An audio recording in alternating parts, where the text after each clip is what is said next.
Hey. How people doing? Happy New Year. I beat you to it. Oh, darn. Publicly, not privately, though. You had to be okay. Hey, man, don't be telling our business. What happened in this house stays in this house. That part. Hi, everybody. What's up, guys? I miss y'all. Hey, holiday season. It was great teaming up and partnering with Diva. I'm not gonna brag about it a lot, but we have every year we get together and try to bless people. And it's hard for people our age because they don't want nobody to bless them, or they don't want to tell nobody. But nobody want to be like, man, this thing is not working out. Can somebody help? Help me. The hardest part is not the blessing. The hardest part is putting it together and finding, worthy candidates. So that was a great partnership with my girl, Diva. Yes. How you doing? What's going on? Give us an update on what's happening around Atlanta. I mean, Atlanta is Atlanta. Mm-hmm. It's always something going on. Like, when is it not? You know what I'm saying? So I can't tell you, verbatim, because I've been under the cloak of a new study that I just got put on. Woo! Yeah. and it's that study. So I've been busy. I've been busy since right after Christmas. So yeah. Y'all just need to let me know when it's safe to go to Linux again. Never. I would say never. Oh. Right. Just go to the West End and call it a day. Yeah. Go in Greenbrier with money hanging out your pocket before. Period. Right. I cannot believe it, man. I cannot believe to this day. I've been looking it up because I ain't know about what y'all telling me. It's been telling me on the internet too, and even my partners. Buckhead is trying to succeed. Buckhead is trying to succeed from the union, and they're probably the biggest business tax base besides downtown, right? And so that would be a hard hit if Buckhead were to succeed. So but if I was living in Buckhead, I would want to succeed. So it's one way. It's a catch-22. Talk about politics, from the outside in. You're like, no, that's wrong. They want to separate themselves. If I was in Buckhead, I'd be like, yeah. They're like, Atlanta, please put more police. Please do this. So it's a rough situation. It's a rough situation. Exactly. But other than that, Atlanta is Atlanta. They still doing what they do. It is. How was you all's week? How was you all's holiday and New Year? Very much boring for us. We really, man. That's how it's supposed to be at this age. Listen to me. Well, it's on steroids now because it was like that last year. Now they got new COVID out. Nah, we ain't going nowhere. We ain't going nowhere. Like the new and improved Coke. Hey mama. Hey mama. We not. I'm not gonna do this with you today, Mr. Ricardo. I'm not. That's what Burrell said. That my brother said he understand. For me, this is my first week back at work. So you know how that first week back at work is after a couple of weeks off, and it's been busy because a couple of. You be forgetting your password? Did you forget your password? Right. You're like, what are you supposed to do again? What is it again? Then you got to reset because you got 37 passwords. So now you got to reset all of them. Yeah. And you got 6,227,000 emails to answer. Yeah. Yep. Projects to work on. They're right. Like, where are we on this project? Probably the same way that we were 3 weeks ago because everybody been on vacation. Yeah. We ain't doing that. Give me a week. Don't ask me nothing. I'm already mad. Right. Let me get in here and sit down first. Yeah. Well, that's good, fellas. I'm glad y'all had a great holiday. Happy to see y'all in 2022. And so thank you. So let's get into these this sports. Like, I got questions. What is happening in the sports world? Oh God. So first of all, let's just start off with what's that child name? Djokovic. How you say his name? That's right, Djokovic. Tim. They got him locked up. They won't let him out. That Joker got locked up.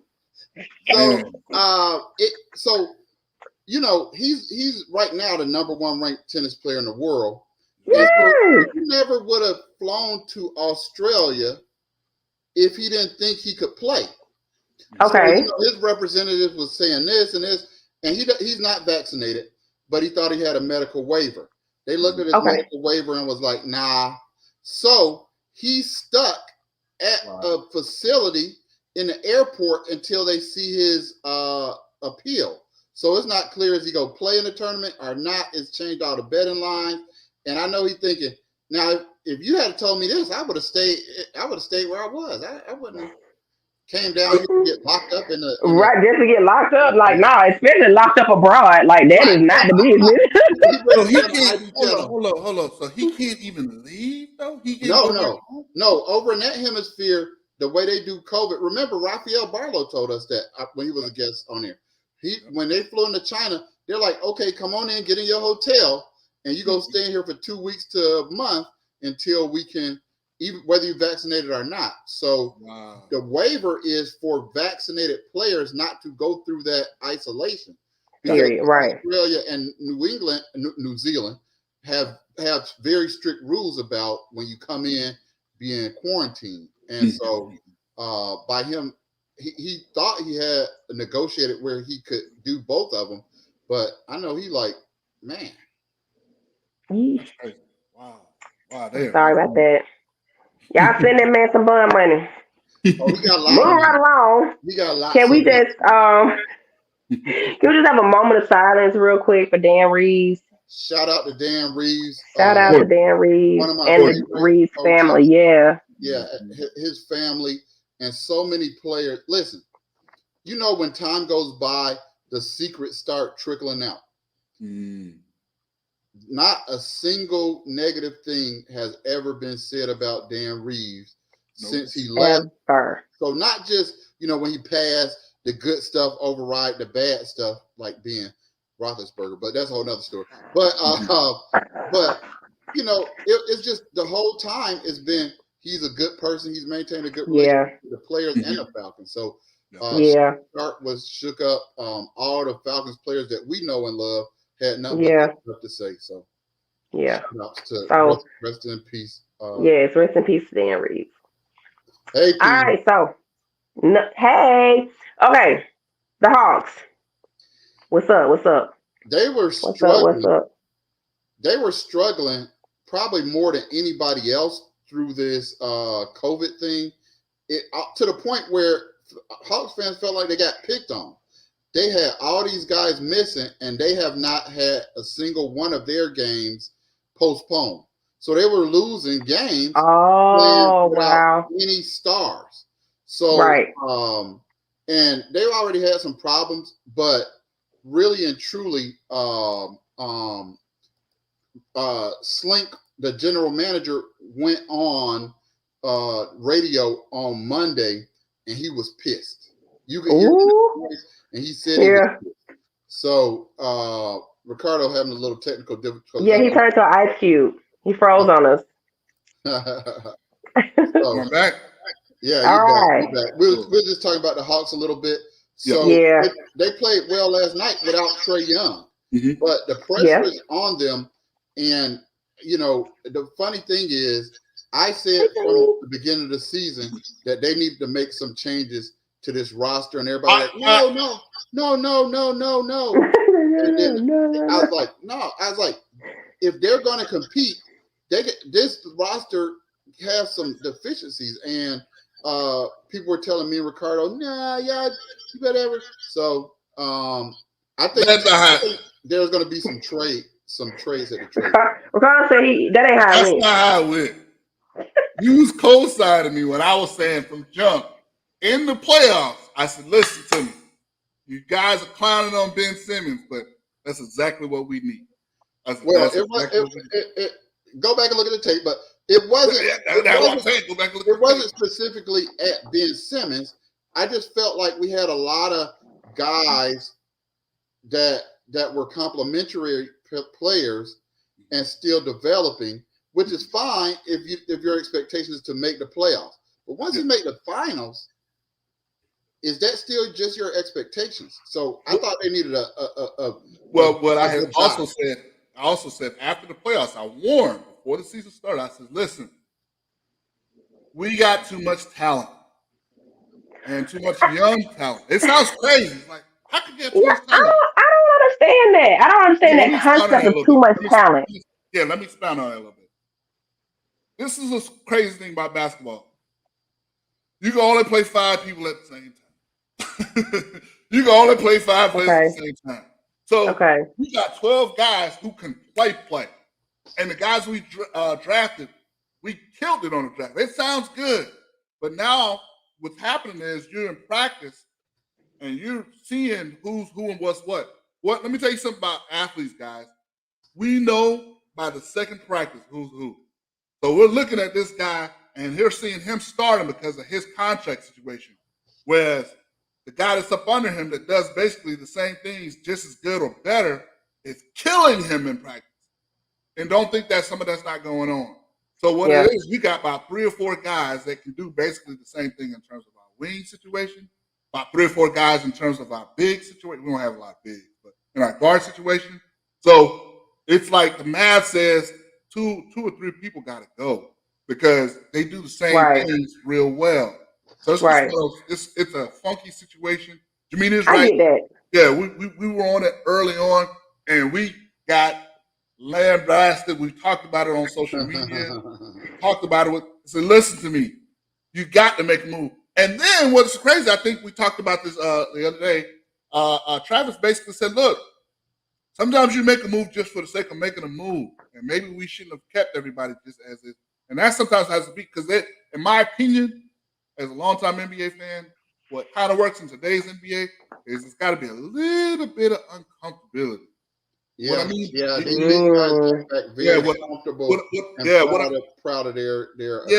Like you can go when you see a team and they know who they are. That's good, ideally. But once they get to the point where, well, we're setting who we are, and we don't. They kind of get cocky. Yeah, they get cocky. I want to say they get lazy. Our defense has not been as good as it was last year, and it was. And one thing about defense is effort. Defense is effort. Defense is go after. And I think what happened was Travis got hit and saw what we weren't doing, and said, "Hey, you know what? Nah, maybe we should." And he put it out there. And if you notice, our last game, I think it was against the Kings, right? The effort was a little bit better. I mean, I can't stand for them.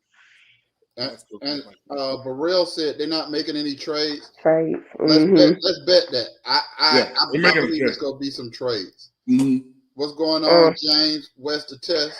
Well, speaking of trades, what's up with this? I'm sorry if y'all still talking Hawks. We're moving on. Tampa Bay. You know what? I did have one other thing I wanted to share. As far as since we got to talk NBA. Okay. The Kevin Porter thing, Kevin Porter Jr. thing.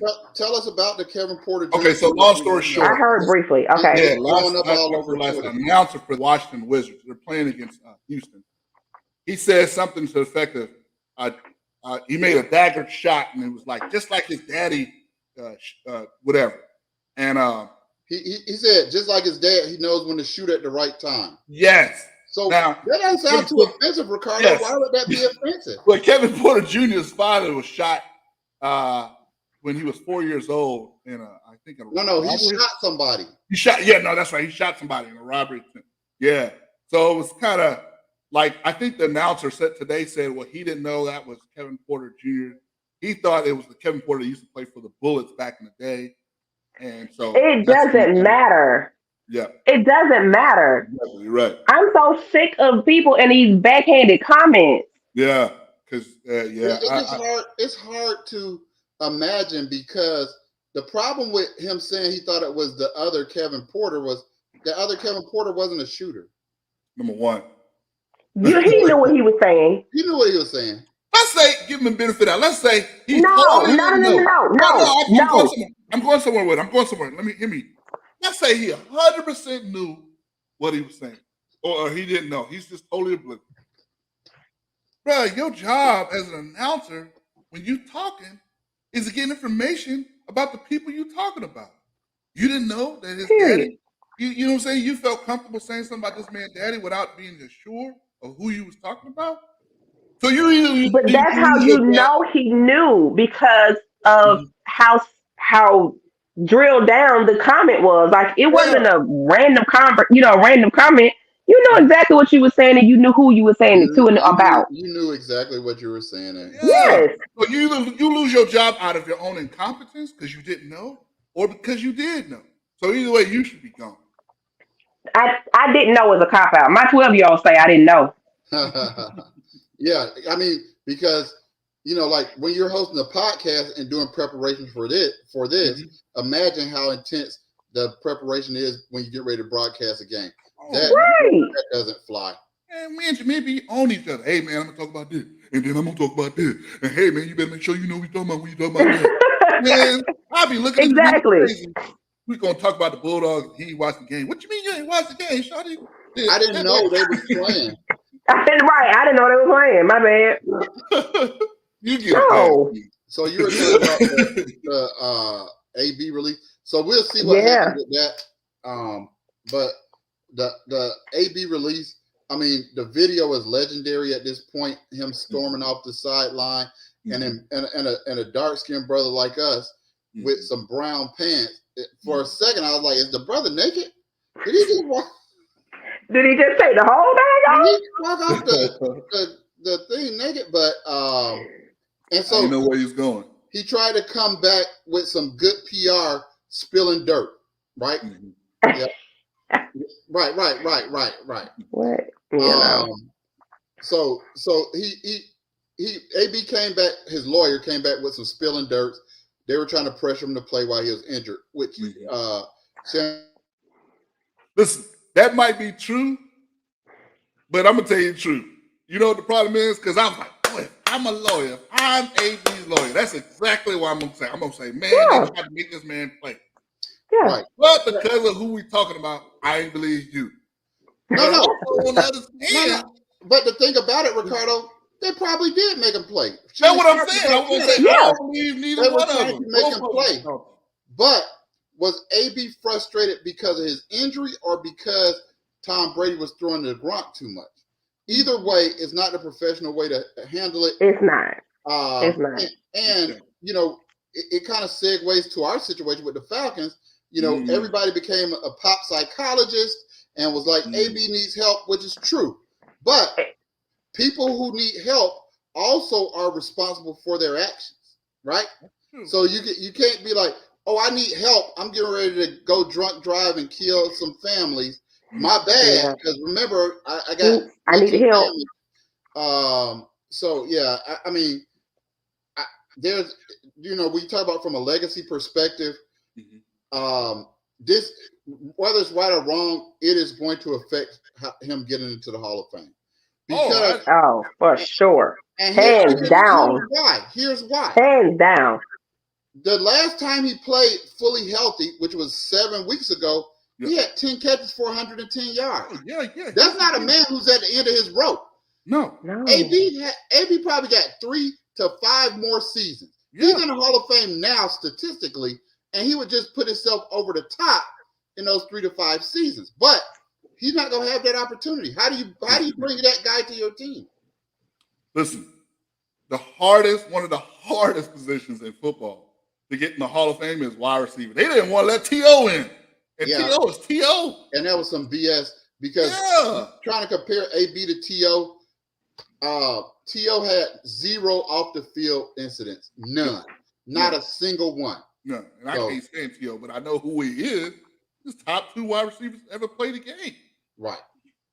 So that kind of ties in with us and the Falcons with all the internet psychologists with Calvin Ridley's mental health. I'm not weighing in because I am not privy to what it is. but it seems like the rumors that are floating around, Steve White, who is the Falcons, who's an NFL.com and Falcons reporter, so he gets paid by the Falcons. So everything he said is coming from the Falcons. And he said it might be time for a new clean start for both parties. So he didn't just make that up in his mind. No. He didn't just say, maybe I should say this. He is in contact with both the Falcons. He knows how much they're in contact with Calvin Ridley. And frankly, if we're going to go into the season not knowing whether he's going to play or not, I think it is better for him to get off to a new start somewhere he wants to play. I hope he gets his mental health issues together. And I'm always root for him. But whether it's Matt Ryan, Julio Jones, I'm never going to root for any single player more than I'm going to root for the Falcons. Right. That's where I'm at. That's exactly where I'm at with it, too. I'm cool with the young man. I'm going to be a fan. And I guess when I heard that came out, my whole thought process was, I hope we get something for him. I hope we get something good for him, a second-round pick, third-round pick. I don't know what's really out there as far as what they're saying that we can actually get for him, because I know it won't be what I think we should get. I want it first. But it's not that easy to get what I need. I don't want to pay him, put it that way. I don't want to pay him. Right. I mean, it'll be because he's in line for a contract, and he made every dime that he was supposed to make this year because he was on the physically unable to perform list.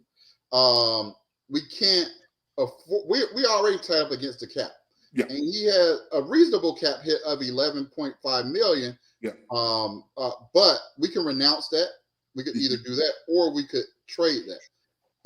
That might be part of the contention as far as putting that first round tender on him, because he is worth more than $11.5 million. But it's kind of like both of us have different interests in getting to his next contract. He wants to get to it as quickly as possible. We are one of the worst salary cap teams in the league. Why is that? Real quick. Why is that? So if you look on Twitter, it's gonna be because we paying James. We got a dead cap hit of $1.75 million for James Carpenter and a couple of other people. But that's avoiding the pink elephant in the room. The pink elephant in the room is we have one of the highest salary cap hits for our quarterback in the league at $48 million. And so even though I'm tired of bringing that up. And he's not making $48 million because we've kicked the can down the road with his contract. Oh, we're gonna give this bonus and this and blah, blah, so we can clear up some room for this year because we almost ready to win. We almost ready to win. And so what you have now is the highest salary cap quarterback in the league, even though his salary is not that high, but the cap, how much you can pay other players, is based on the cap hits. So it's funny when they listed 6 guys on the internet who costing us $10 million and ignoring one guy that's costing us $48 million. So that's going to be a big decision going into next year. Too early to talk about that. We got the whole summer to talk about that.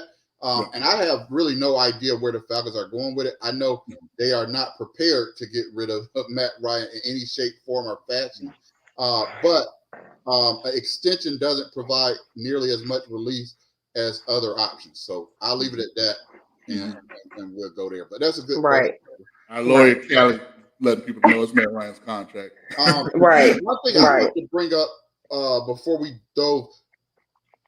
head deep into this college is what happened. What's going on with Ohio State University? Right. That's where Urban Meyer came from. Right.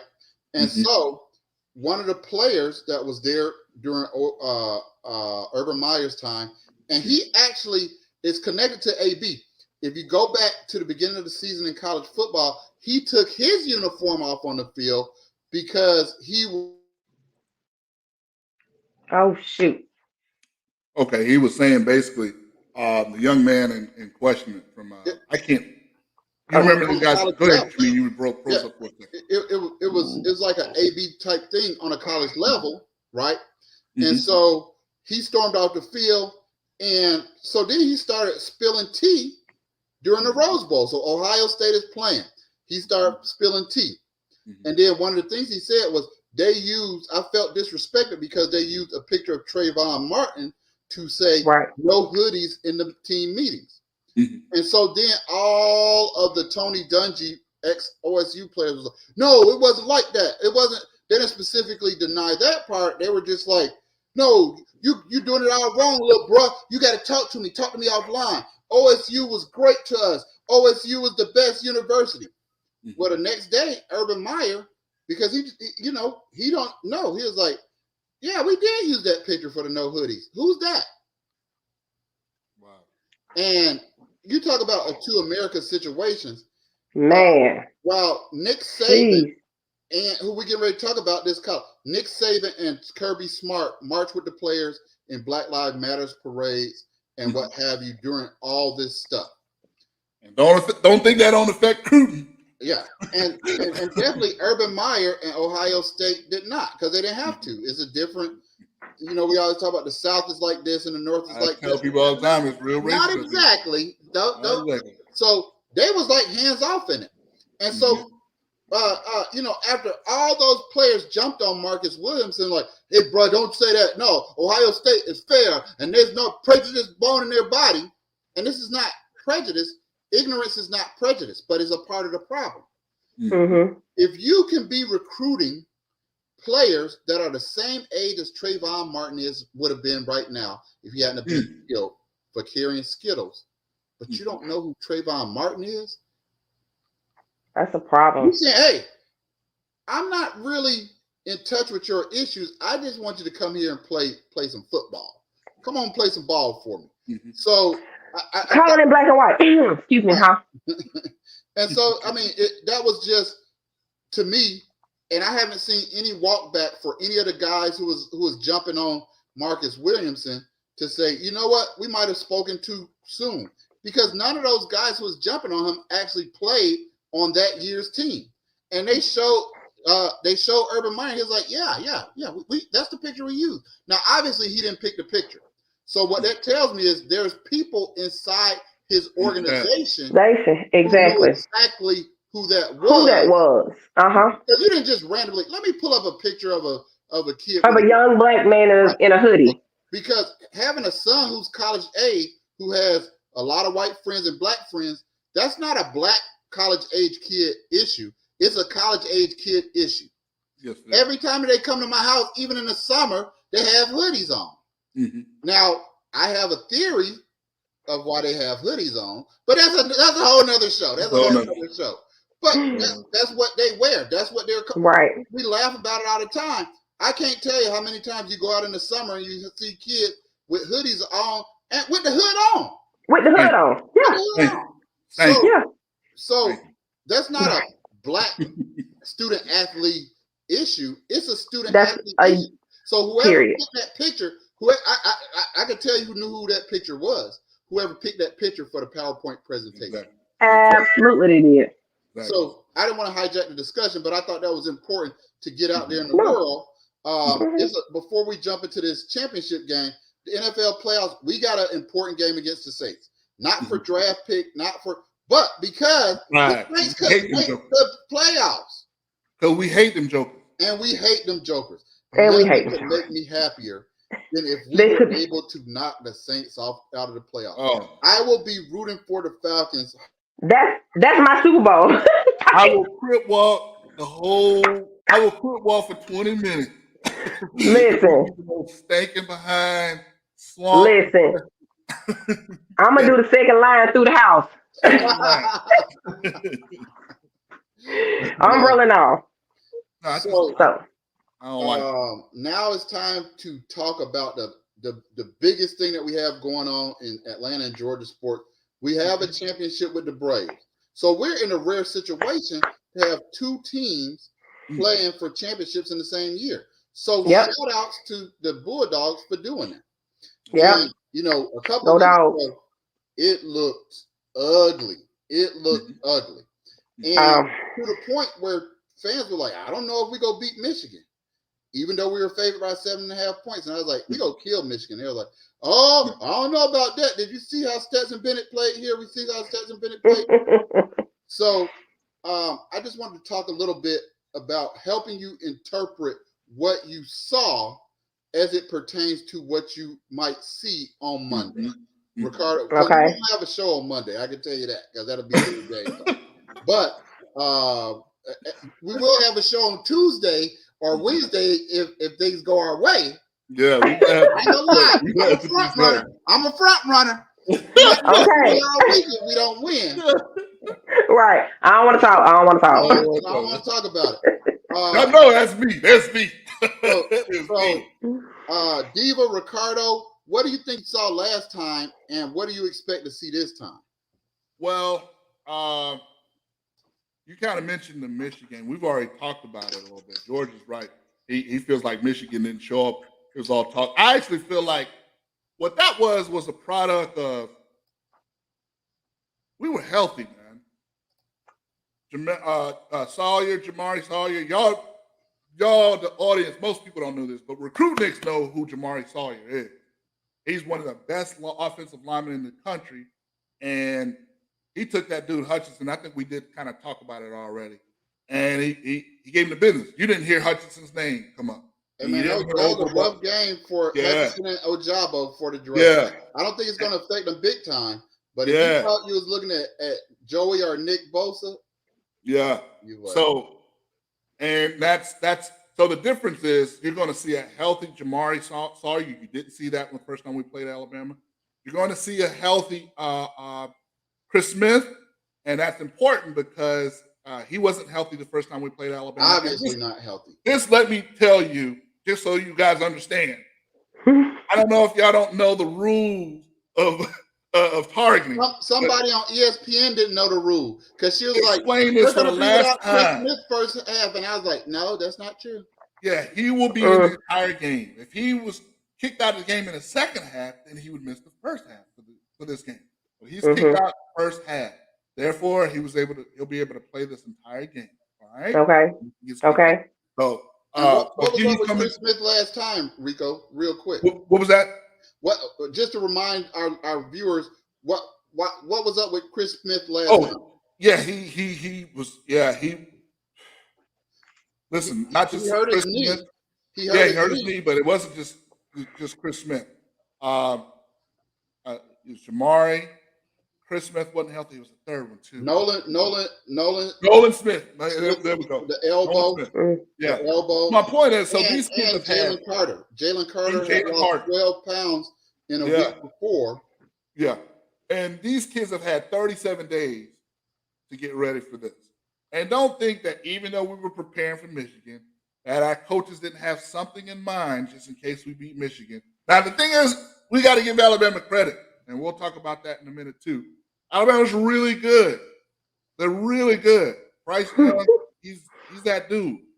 And they got tape two. And they're able to say, okay, this is what they're doing different. And so it's not like Alabama's going to be the same. But the question was, what are we going to be the same? What's different now? And the first thing I can point to is our health. We're healthy, man. And we want it bad. We're healthy.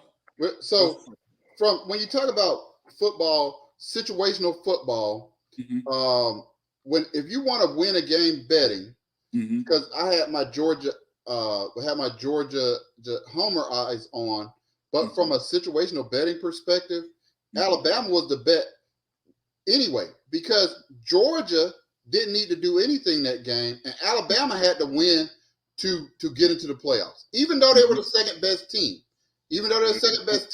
the committee was trying to push them down just so that if they lost, they wouldn't have two SEC teams in there. Yeah, so that was part of it from who needed it. But I'm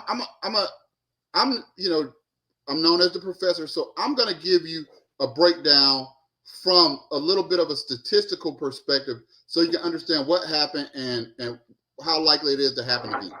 So a lot of times people talk about a balanced team, and they think that means, we had the same amount rushing and passing and special teams. But what balanced teams really mean in the playoffs, whether it's the college playoffs, or I can have one thing on my team go wrong and the other part can pick me up.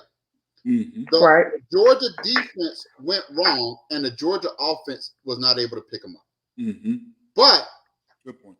On the flip side, there could be a test if the Alabama defense goes down can they pick them up? Or if the Alabama offense goes down. So I think when people hear balanced teams, they think it's like, I'm going to pass one play, I'm going to run. No, that's not what a balanced team is. A team that's strong enough that they could beat you just with their kicking game. They could beat you just by punting you into the.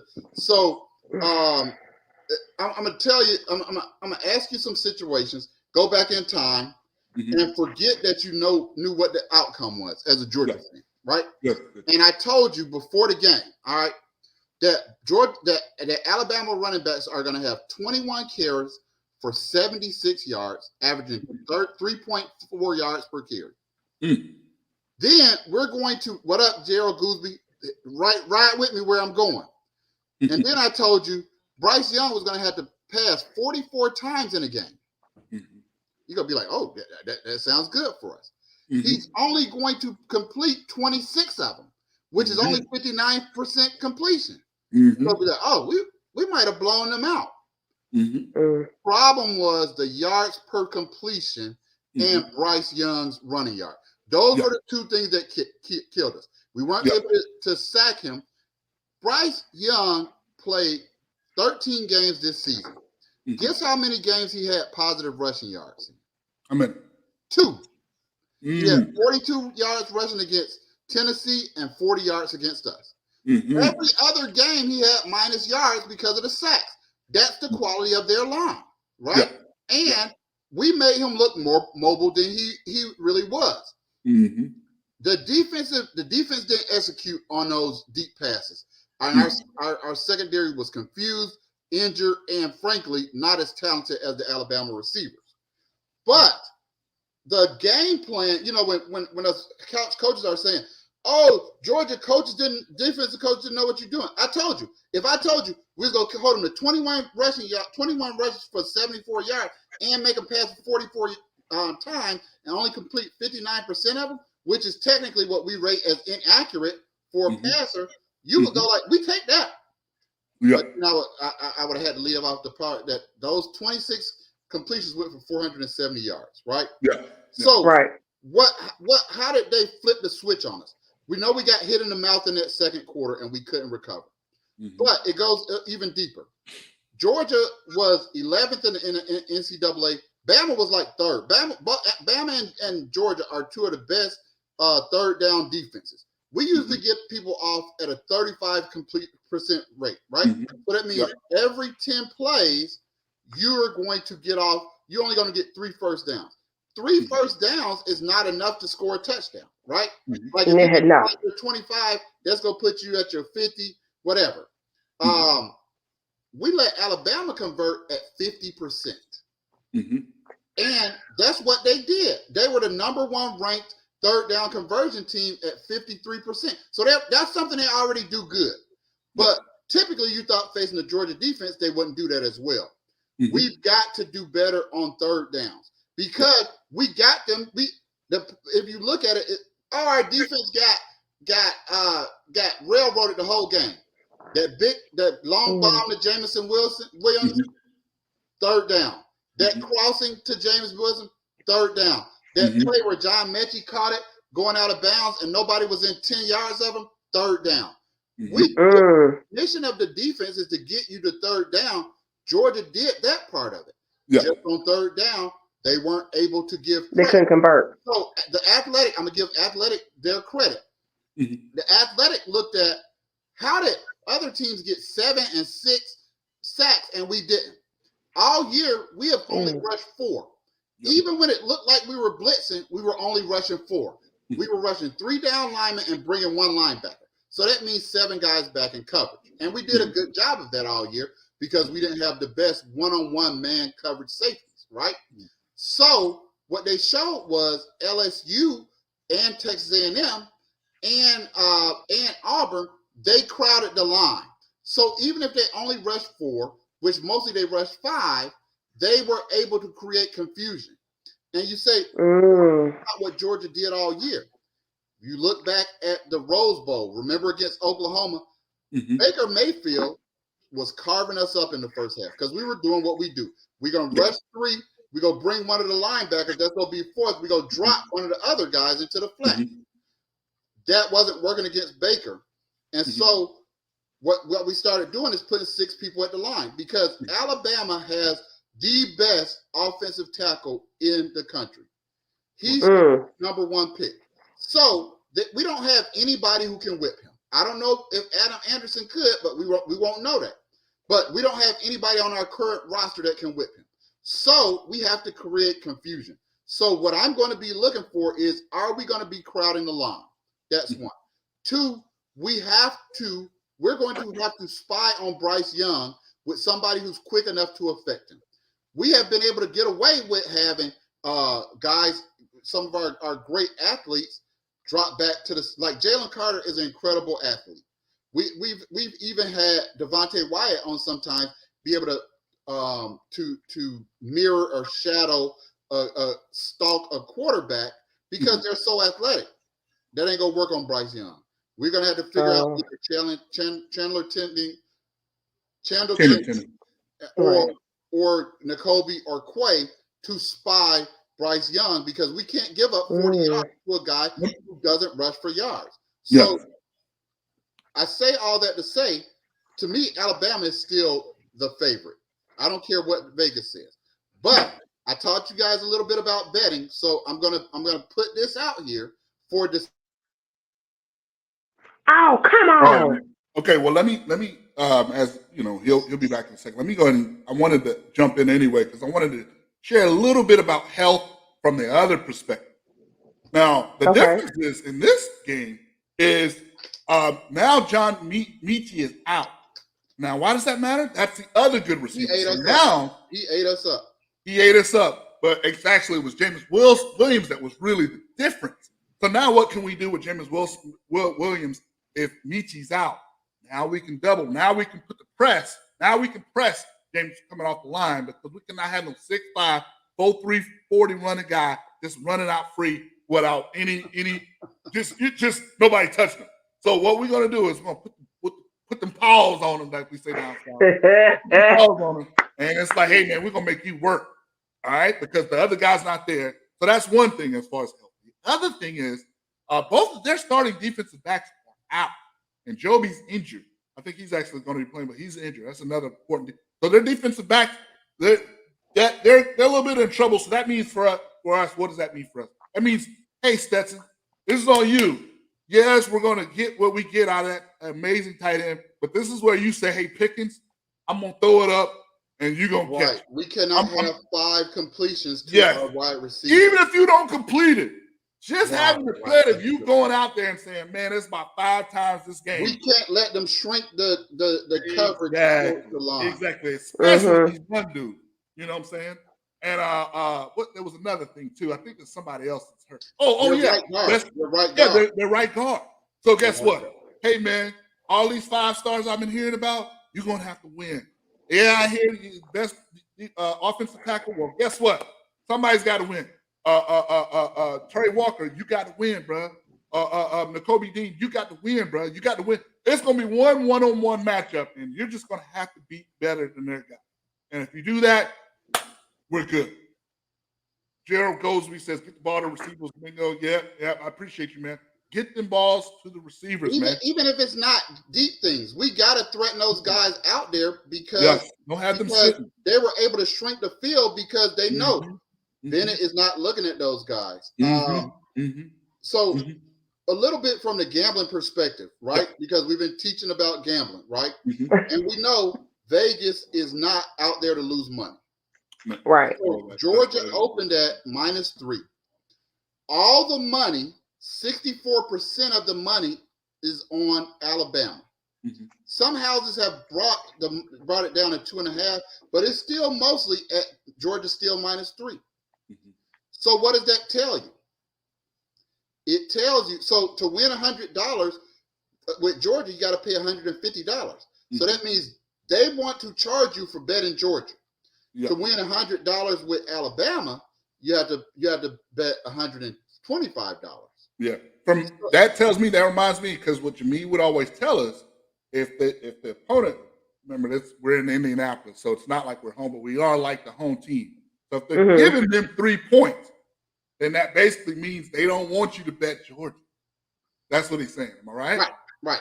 They're betting Alabama. If they wanted you to bet Georgia, they would make the line smaller or make Alabama the favorite. Vegas needs Alabama to lose. Yeah. And the line they're keeping is to encourage more and more people to bet Alabama because in their estimation, that Georgia has the better team. Yeah. And to be frank, it's just hard to beat a team twice. It's not easy to beat a team twice. You just seen this team 37 days ago. It's hard to beat a team twice. That's what Vegas is really saying. It's like, hey, man, they're really about equal. These guys are smart too. They figure, hey, man, there's a lot of things that Georgia kind of just did that probably need to clean up. Plus, the way we beat Michigan probably helped.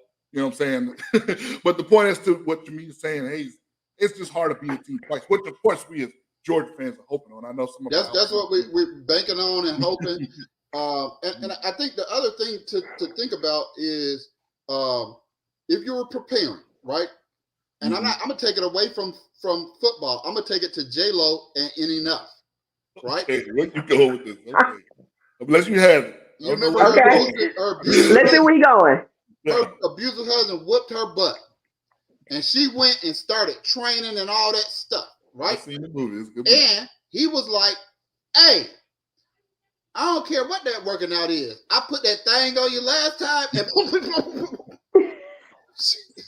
she whooped. It was one of the most cathartic.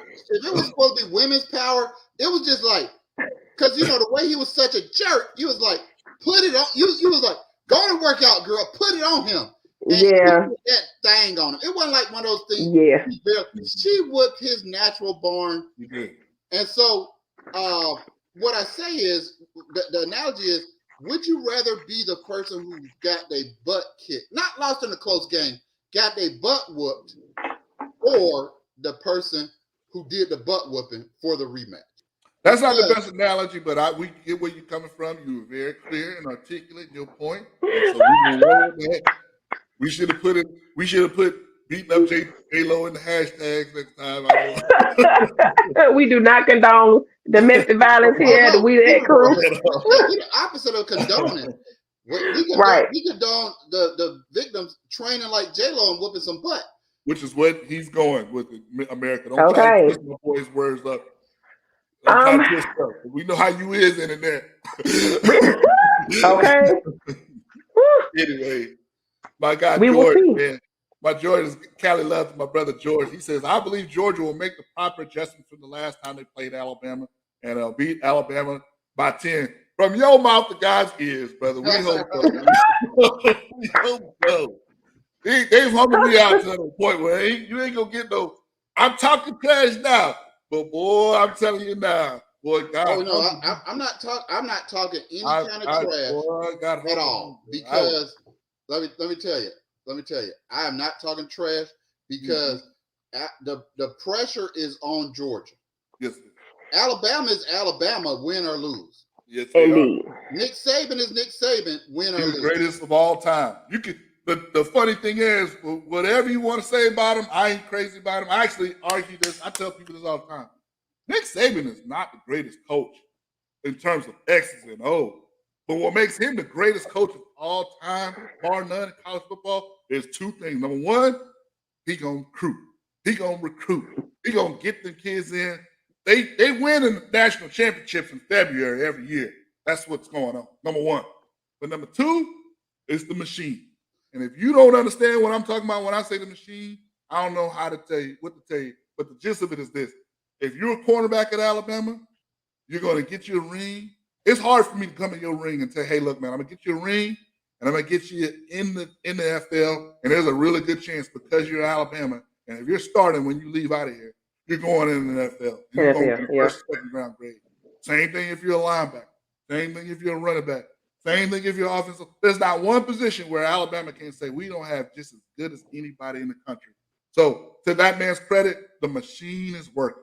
And then they top it off. What helps the machine is when they lose an assistant coach, you got the hottest coaches that just got fired, like a Bill O'Brien, one of the greatest offensive minds, just begging to come on in as an analyst and come back. Help me rehab my reputation. Yeah, rehab my reputation. He gets new ideas. And a funny analogy is we're contracting with another a specialist, right? And because of our contract, he comes in, he provides consultation for us, which we're consultants, but now we get to keep the stuff. Exactly. So now we can hire a physician that's maybe not as expertise and say, this is what you say when you go in. Here you go. This is the blueprint. And so Saban, the way he runs that organization is the model for college football. Yep. But what I hope is on next Monday, we can put a little prick into that armor because we're prepared and we're ready. Yeah. And if we come out and play our game, because we came out and we got hit in the mouth. Sure. Alabama was the #1 first half team in college football, right? They covered the first half. Georgia is favorite in the first half. So Vegas thinks Georgia is going to get off to a good start. If we can get off to a good start, because that second quarter lost us the game. Yeah. And to that point, I tell you what, no one can tell me, and I watch a lot of college football, that Saban is not in Kirby's head. No one can tell me. No. Because the thing is, we did the thing that we didn't do all season. All season, we had, we had 6 going out and whatnot, but we didn't mind blitzing if we had to. We was able to put pressure on the quarterback. For whatever reason, we were scared to death, and it affected us. I don't know what we were thinking because I don't know what Jameis feels about it, but I hated the fact that we didn't go all out the first time. I was like, man, I don't want to see them jokers twice. Yeah. That's not a thing I want to see twice. I want to get rid of them now. Yeah. So I mean, and we talked about it. Georgia never got hit in the mouth all year. Alabama got hit in the mouth about 3 or 4 times, and even the game they lost against Texas A&M, they came back and they made a game of it. So that was new. And it's easy to blame it on coaches because we don't like to blame 18, 19, 20, 21-year-olds. Yeah. We got knocked in the mouth and we was all on both sides of the ball. We was like, wait a minute, this is how it is in the game? Because we had been up 10-0 on somebody. We were behind against Tennessee, but we weren't hit in the mouth. Yeah. We got hit in the mouth and we didn't know how to react. So now we've been hit in the mouth. So that gives us some experience with being hit in the mouth. And so whether it's the way we call the game, offensively and defensively, we can't have a single quarter explosion like that. And if we can avoid that, we'll be in a much better place. I got a question for you, Jameis, Professor, because I know you got a lot of good friends of yours that are on the Bama side of things. What are some of the thoughts and comments that they have had briefly? I know you be real brief with it. And the reason why I asked is because they were the ones that made me feel better about our chances by the things that you were sharing the first time. They are very confident about this game because they're very confident about this game because they beat us before. Okay. Which is great for us because that's what the public pressure and the public sentiment is in Alabama.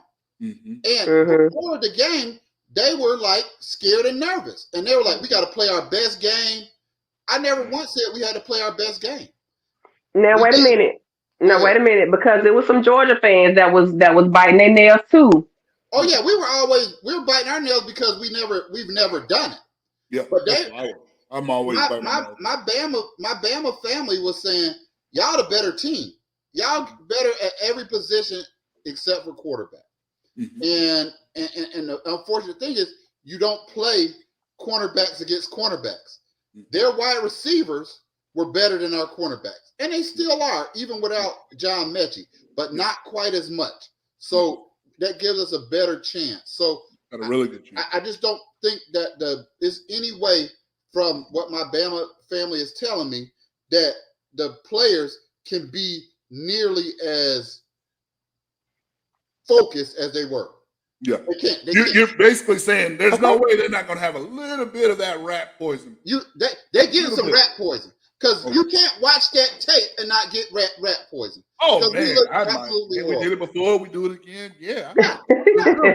You play sports and you know how it is. You know how the coach be like, hey. Yeah. Well, basically what he's saying is like, hey, you know what?